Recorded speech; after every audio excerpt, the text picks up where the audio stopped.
शादी के 2 साल बाद ही मेरे पति इस दुनिया और मेरी जिंदगी से हमेशा के लिए चले गए। मेरी सास ने मेरी शादी अपने छोटे बेटे से करवा दी, जो अभी सिर्फ 14 साल का था। मैंने सोचा कि मेरी शादी तो एक बच्चे से हुई है, लेकिन जब मैं शादी की पहली रात कमरे में गई, तो उस बच्चे ने वो किया जो कोई बड़ा भी न कर पाए। उस बच्चे ने तो मेरी हालत ही खराब कर दी थी। मेरा नाम शिखा है। मैं बहुत ज्यादा खूबसूरत थी। मेरी जिंदगी में सब कुछ ठीक था। मुझे ऐसा लगता था कि जिंदगी में कभी कुछ बुरा नहीं होगा, क्योंकि मैंने कभी किसी का कुछ बुरा नहीं किया था। लेकिन वही होता है जो किस्मत में लिखा होता है। जब मैं छोटी थी तभी मेरी माँ का देहांत हो गया। माँ के मरने के बाद मेरे पापा घर में ज्यादा ध्यान नहीं देते थे और उन्होंने कुछ महीनों बाद दूसरी शादी कर ली। जब मैं 18 साल की हो गई तो मैंने घर के लिए कमाई करना शुरू कर दिया। मैं ट्यूशन पढ़ने लगी और घर का भी सारा काम मैं ही करती थी। तो मुझे यह लगता था कि घर की कमाई करने वाली सिर्फ मैं ही हूं, तो शायद मेरे घर वाले मेरी शादी नहीं करेंगे, क्योंकि एक तो उनको नौकरानी मिली हुई थी, ऊपर से मैं महीने का 15,000 कमा भी लेती थी, जो कि सौतेली माँ मुझसे ले लिया करती थी। लेकिन फिर भी एक दिन मुझे मेरी सौतेली माँ ने बताया कि तुम्हारे लिए रिश्ता देख लिया है। मैं तो हैरान रह गई। मुझे लगा मजाक कर रहे। वह बोली कि तुम शादी की तैयारी शुरू कर दो, 1 महीने में तुम्हारी शादी हो जाएगी। यह सुनकर मैं अंदर से बहुत खुश हुई, क्योंकि मेरी जिंदगी का एक नया मोड़ आने वाला था। मैंने तो अपने दिल से ये बात निकाल ही दी थी कि मेरी भी शादी होगी। मुझे तो यही लग रहा था कि मेरी सौतेली माँ कभी मेरी शादी नहीं करवाएंगी। लेकिन जब मेरी शादी हो रही थी, तो मैं खुशी खुशी अपनी शादी की तैयारी करने लग गई। शादी से पहले मैंने अपने पति को देखा भी नहीं था, और शादी वाले दिन भी मैं शर्म और लिहाज की वजह से अपने पति को देख नहीं पाई थी। मेरे ससुराल ने मेरे पति के साथ उनकी माँ और उनका एक 14 साल का छोटा भाई रहता था।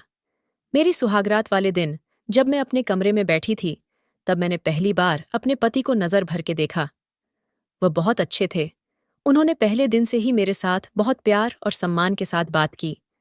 उन्होंने बताया कि उनका छोटा भाई उनके बेटे के समान है, क्योंकि जब वह 3 साल का था तभी उनके पापा का देहांत हो गया था। तब से उन्होंने अपने छोटे भाई को बेटे की तरह पाला है। पापा के जाने के बाद मेरे पति ही अपने छोटे भाई के लिए पिता की जगह ले ली और बचपन से ही उसे अपने साथ सुलाया है। मेरे पति संजय ने कहा कि उनके भाई का नाम उदय है। वह बोले कि तुम हमेशा उसका ख्याल रखना। मैंने कहा, आप बिल्कुल भी चिंता ना करें, वह मेरे लिए भी छोटे भाई की तरह ही है। उसके बाद मेरी शादी की पहली रात बहुत अच्छे से गुजर गई। मुझे ऐसा लगता था जैसे मेरी जिंदगी भी अच्छे से गुजर जाएगी। सुबह मेरे कमरे में मेरी सास आई और उन्होंने मेरी पहली रात को लेकर मुझसे कुछ अजीब से सवाल किए, जिसे सुनकर मैं शर्म से पानी पानी हुई जा रही थी। मैं सोचने लगी, औरतें इस तरह की हरकतें क्यों करती हैं। उसके बाद मैं अपने देवर के पास थोड़ी देर के लिए बैठ गई। थोड़ी ही देर बाद मेरी सास कमरे में आई और बोली कि अच्छे से तैयार हो जाओ, क्योंकि मुंह दिखाई की रस्म आज से शुरू हो जाएगी। हमारे बहुत सारे रिश्तेदार तुम्हें देखने आएंगे, इसीलिए बहुत अच्छे से तैयार होना, और वह लोग जो भी पैसे तुम्हें देंगे, बाद में वह मुझे दे देना। मैंने कहा, ठीक है। मेरी सास परंपरा निभाने वाली औरतों में से थी, लेकिन मेरा देवर बहुत अच्छा था। पहले तो वह मेरे साथ बहुत हंसी मजाक करता रहा, लेकिन फिर उसने मुझसे अजीबोगरीब सवाल करने शुरू कर दिए। वह मुझसे बोला, आप और भैया इस कमरे में क्या कर रहे थे? मैंने कहा, हम लोग बातें कर रहे थे। फिर वह बोला कि आप लोग तो जल्दी सो गए थे, आपके कमरे की लाइट ऑफ हो गई थी। मैंने देखा था। उसकी बातें सुनकर मैं हैरान रह गई। मैंने सोचा, इसका मतलब ये हमारे कमरे के बाहर ही था। मुझे मन ही मन डर लगने लगा कि कहीं इसने हमारी बातें तो नहीं सुन ली। उसकी बात सुनकर मुझे बहुत शर्मिंदगी हो रही थी, लेकिन वह बहुत आराम से मुझसे बातें कर रहा था, जैसे उसे कोई फर्क ही नहीं पड़ता। मैंने सोचा कि मैं इससे कम ही बात करूं, लेकिन फिर वह कहने लगा, आप कहाँ सोती हैं? और भैया कहाँ सोते हैं? उसकी बात सुनकर मुझे समझ ही नहीं आ रहा था कि मैं क्या जवाब दूं। फिर वह पूछने लगा, क्या आप दोनों एक साथ सोते हैं? यह सुनकर तो मुझे बहुत शर्म आने लगी। जैसे तैसे मैंने उसकी बातों को टाला। शाम को मैंने यह सारी बातें अपने पति को बताई कि मेरा देवर मुझसे कैसे सवाल पूछ रहा था।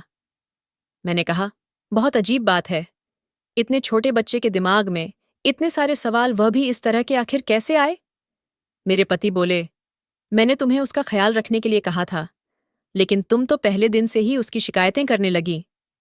मैंने कहा कि मैं उसकी शिकायत नहीं कर रही हूं, लेकिन इतनी सी उम्र के बच्चे के दिमाग में इस तरह के सवाल नहीं होने चाहिए। संजय बोले, इस उम्र में बच्चों को कई चीजों को लेकर जिज्ञासा होती है, इसीलिए वह इस तरह के सवाल पूछते हैं। मेरा भाई बहुत ज्यादा मासूम है। उसका ख्याल रखना, उसकी कमजोरी, उसकी गलतियां तलाश करने की जगह उसे सुधारने को सोचना चाहिए। वह बेचारा तुम्हारे आगे पीछे फिरता है। भाभी भाभी कहते उसका मुंह नहीं थकता, और तुम हो कि उसके लिए इस तरह से सोच रही हो। संजय की बात सुन मैं तो हैरान थी कि मेरे पति को क्या हो गया था। वह वाकई अपने भाई के लिए बहुत ज्यादा ही इमोशनल थे। यह बात समझने में मुझे ज्यादा देर नहीं लगी कि अगर मुझे अपने पति को खुश रखना है तो उनके सामने उनके भाई की कोई भी बुराई नहीं करनी, नहीं तो उन्हें बुरा लग जाएगा। उसके बाद मैंने ऐसा कुछ भी नहीं किया। अभी हमारी शादी को 1 हफ्ता ही हुआ था। मेरे पति फिल्मी किस्म के इंसान थे। उन्हें मुझ में बहुत ज्यादा दिलचस्पी थी, जिसकी वजह से वह मुझे छोड़ते ही नहीं थे। एक दिन तो सुबह से ही मेरी सास मुझे आवाज दे रही थी, लेकिन मेरे पति मुझे अपने पास से उठने ही नहीं दे रहे थे। वह कह रहे थे, मुझसे अच्छी अच्छी बातें करो, मेरी आंखों में देखो। तुमने क्या कभी फिल्म नहीं देखी? जैसे फिल्मों में हीरो हीरोइन एक दूसरे के साथ बैठकर बातें करते हैं, वैसे ही मेरे पास बैठी रहो। मैंने कहा, आपकी माँ मुझे बुला रही है, कोई काम होगा, क्योंकि सुबह हुए बहुत वक्त हो चुका था। लेकिन मेरे पति मुझे छोड़ ही नहीं रहे थे, और फिर वही हुआ जिसका डर था। मुझे मेरी सास से डांट पड़ी। मेरी सास मुझसे कहने लगी कि तुमने तो आते ही मेरे बेटे को अपनी उंगलियों पर नचाना शुरू कर दिया है। तुम्हारे अलावा उसे अब कोई दिखाई नहीं देता। मैंने कहा, ऐसा कुछ भी नहीं है। अब वह खुद ही मेरे दीवाने हैं, तो मैं क्या कर सकती हूँ? मेरे पति ने मुझसे कहा था कि मेरी माँ का हमेशा ख्याल रखना, उनको खुश रखना, इसलिए मैं घर के सारे काम अच्छी तरह से करती थी, कभी कुछ भी नहीं बोलती थी। अपनी सास को कोई जवाब भी नहीं देती थी। अगर जवाब देती तो बहुत तरीके से, जिस पर वह गुस्सा नहीं होती। सब कुछ सही चल रहा था। अभी मेरी शादी को 1 साल भी पूरा नहीं हुआ था, जब मुझे एक बुरी खबर मिली कि मेरे पति इस दुनिया से चले गए। हम लोग बहुत ज्यादा परेशान हो गए और सोचने लगे कि काश ये खबर झूठी हो। लेकिन जब लाश को घर लाया गया तो हमारे होश ही उड़ गए, और मेरी सास और देवर हम सब बुरी तरह से रो रहे थे। मेरा पति दुनिया से जा चुका था। यह दुख मेरे लिए बहुत बड़ा था। मेरी हालत रो रो कर बहुत खराब थी। मेरी सास मुझसे कहने लगी कि तूने मेरे बेटे को खा लिया, तेरे कदम ही मनहूस है। तेरी वजह से इस घर का वारिस चला गया, मेरा बेटा चला गया, सब कुछ बर्बाद हो गया, सब कुछ खत्म हो गया। तूने किया है यह सब। 2 महीने मैंने ताने सुनकर ही गुजारे थे, लेकिन उसके बाद यह वक्त भी खत्म हो गया। तो मैंने सोचा, मेरे लिए अब यहाँ रखा क्या है, तो मैं अपनों के पास चली जाऊंगी। वैसे भी अब मेरी जिंदगी में खुश रहने के लिए रह ही क्या गया था। मेरे अपनों में सिर्फ पापा ही थे, बाकी तो मेरी माँ भी सौतेली ही थी। जब मेरी सौतेली माँ और मेरे पापा मुझे वापस लेने के लिए आए, तो मेरी सास ने एक ऐसी बात की जिससे सब हैरान रह गए। मेरी सास का कहना था कि मैं इसे वापस नहीं भेज सकती, ये मेरे बेटे की विधवा है। मेरे पापा ने कहा, आपका बेटा तो अब इस दुनिया में नहीं रहा, तो इसका यहाँ पर क्या काम? लेकिन मेरी सास का कहना था, इसकी वजह से तो मेरा बेटा गया है, और मेरे घर में अब कोई कमाने वाला भी नहीं है। मेरा अब एक ही बेटा बचा है, जो अभी स्कूल में पढ़ता है, तो फिर क्या हम भूखे मरेंगे? ये मेरे बेटे की जगह कमाई करेगी और हमारा घर का खर्च चलाएगी। मेरे पापा और मम्मी ने कहा, ये आप बहुत गलत कर रही हैं, मेरी बेटी के साथ ऐसा मत करिए। लेकिन मेरी सास ने ठान लिया था। फिर मेरे पापा और सास के बीच काफी बहस हुई, कभी बात इस तरफ जाती तो कभी उस तरफ। फिर जब मुझसे पूछा गया तो जाहिर सी बात है, मैं अपने घर वापस जाना चाहती थी। मेरा भी इस घर में दम घुटता था, पर मेरी सास ने कहा, ये यहाँ से नहीं जाएगी। मेरी सास ने अपने कुछ रिश्तेदारों को भी बुला लिया, जो बुरी तरह से लड़ाई करने के लिए तैयार बैठे थे।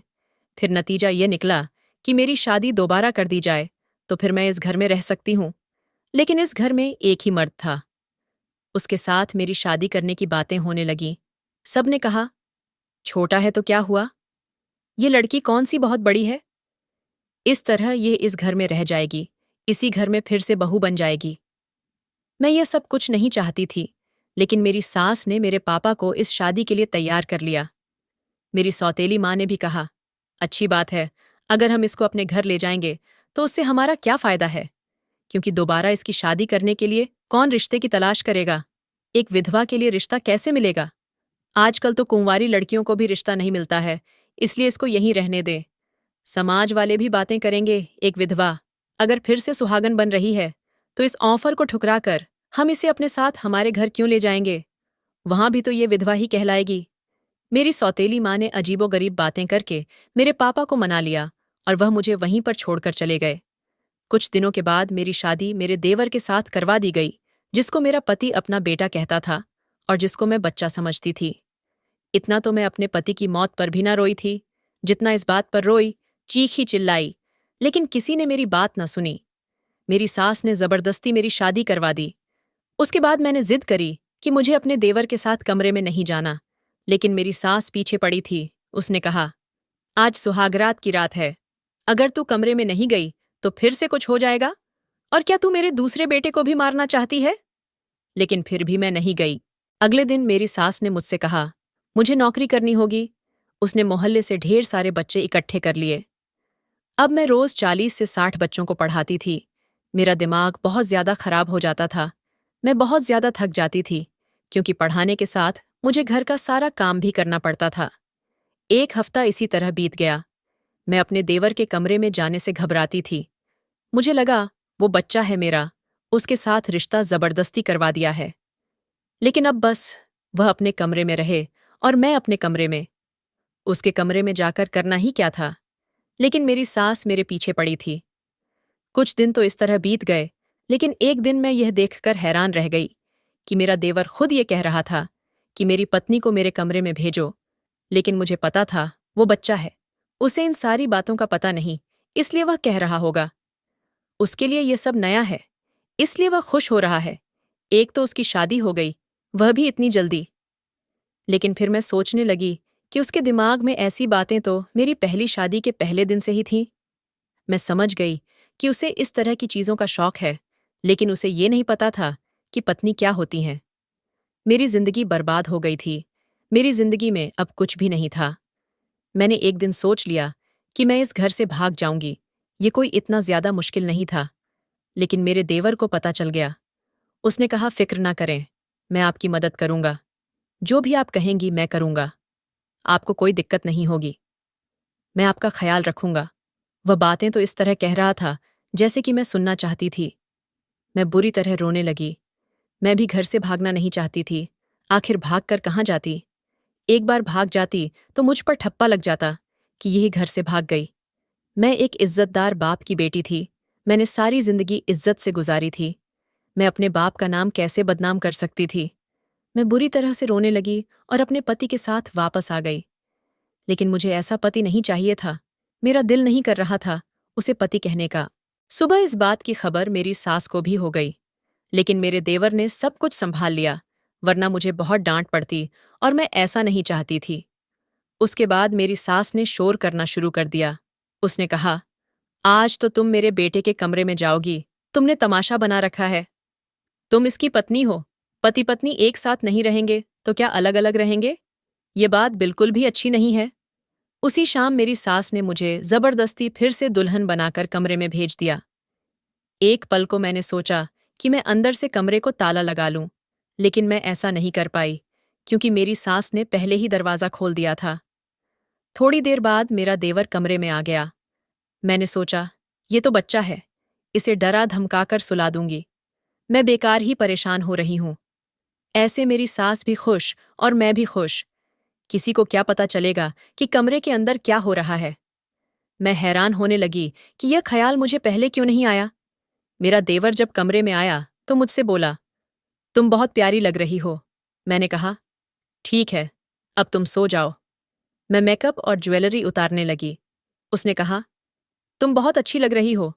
मैंने कहा, मैं अच्छी हूं या बुरी, इससे तुम्हें कोई मतलब नहीं। मैंने उसे डांटते हुए कहा, चुप करके सो जाओ। लेकिन वो मुझे ऐसी नजरों से देख रहा था जैसे किसी ने आज तक मुझे नहीं देखा था। मैंने कहा, मेरी शक्ल क्यों देख रहे हो?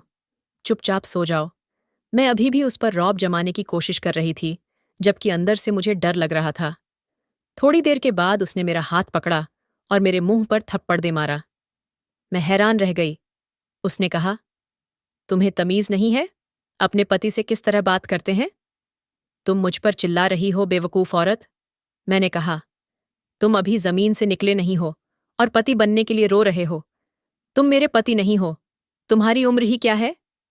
उसने कहा कि तुम मुझे पहले दिन ही पसंद आ गई थी। तुम्हें पता है, तुम्हें पाने के लिए मैंने क्या कुछ नहीं किया। अपने बाप जैसे भाई को मारना पड़ा क्योंकि मैं तुम्हें पाना चाहता था। ये सुनकर मेरी रूह कांप गई। इसका मतलब मेरे पति को मारा गया था। उसने कहा, मैंने भाई की गाड़ी के ब्रेक फेल कर दिए थे, जिसकी वजह से उनका एक्सीडेंट हो गया, और सब ने यही समझा कि उनके साथ हादसा हुआ है। मेरे पैरों तले जमीन खिसक गई। जिसे मैं बच्चा समझ रही थी, उसने सोच समझकर प्लानिंग करके मेरे पति को मार डाला था और अब खुद मेरा पति बना खड़ा था। ये कोई मासूम बच्चा नहीं था, ये शैतान था जिसने अपने भाई को मार डाला, जो इसे बहुत ज्यादा प्यार करता था। मुझे कुछ समझ नहीं आ रहा था। मैं वहां से भाग जाना चाहती थी, चीखना चिल्लाना चाहती थी, लेकिन इससे पहले कि मैं कुछ और करती, उसने मेरा हाथ पकड़कर मुझे अपनी तरफ खींच लिया और मेरे साथ अपनी इच्छा पूरी करने की कोशिश करने लगा। लेकिन अब तो मुझे उसकी शक्ल से भी नफरत हो गई थी। मैंने उसे जोरदार धक्का दिया और कमरे से बाहर निकल आई और चीखने चिल्लाने लगी। मैंने सारी हकीकत चिल्ला चिल्ला कर सबको बताई, लेकिन किसी ने भी मेरी बातों पर यकीन नहीं किया। मेरे देवर ने भी सबके सामने मुझे झूठ कहा। वह कहने लगा कि मैं उसे अपना पति नहीं मानती हूं, इसीलिए मैं उसी पर ऐसा इल्जाम लगा रही हूं। मेरे पास अब कोई और रास्ता नहीं बचा था, इसीलिए मैंने खुदकुशी करने की कोशिश की, लेकिन इन लोगों ने मुझे वह भी नहीं करने दी। लेकिन मैं सोच लिया था कि मैं अपने पति के हत्यारे को हर हाल में सजा दिलाकर ही रहूंगी। कुछ ही दिनों बाद मुझे पता चला कि मैं पेट से हूं। अब मैं अपने बच्चों के लिए जीना चाहती थी। मैंने चुपचाप अपने देवर के खिलाफ सबूत इकट्ठे करने शुरू कर दिए, और जब पर्याप्त सबूत इकट्ठे कर लिए तो उन सबको मैं पुलिस के हवाले कर दिया। पुलिस मेरे देवर को गिरफ्तार करके ले गई और कुछ महीनों बाद मेरे देवर का जुर्म साबित हो गया और उसे जेल हो गई। ये सदमा मेरी सास बर्दाश्त नहीं कर पाई और उनका देहांत हो गया। अब मैं अपने बेटे के साथ रहती हूँ और बच्चों को ट्यूशन पढ़ाकर अपनी जिंदगी का गुजारा कर रही हूँ। मैंने अपनी जिंदगी की ऐसी कल्पना कभी भी नहीं की थी। मैं अपने पहले पति को आज भी बहुत याद करती हूँ। काश आज वह जिंदा होते।